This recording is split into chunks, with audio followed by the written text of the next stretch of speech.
Welcome to AFI. Today we're going to show you how to make a candle. Here's what you'll be needing.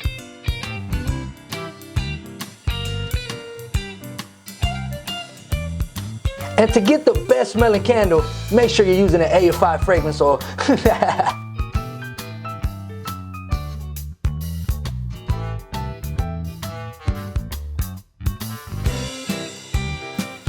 We're going to start off by placing the glue dye and the wick into the jar.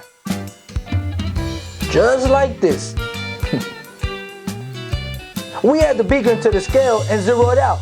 We'll be making a 50-gram candle. And since we add 5% of fragrance onto our candles, we'll be putting 47.5 grams of wax. Oh, looks like she went over a little bit. Then we'll be adding 2.5 grams of fragrance oil. Make sure you stir it. Next, we'll pour it into the jar and add a wick holder to hold the wick. Let it sit for 24 hours. Now look how nice this candle looks. Cut the wick off, and now you're ready to light it up.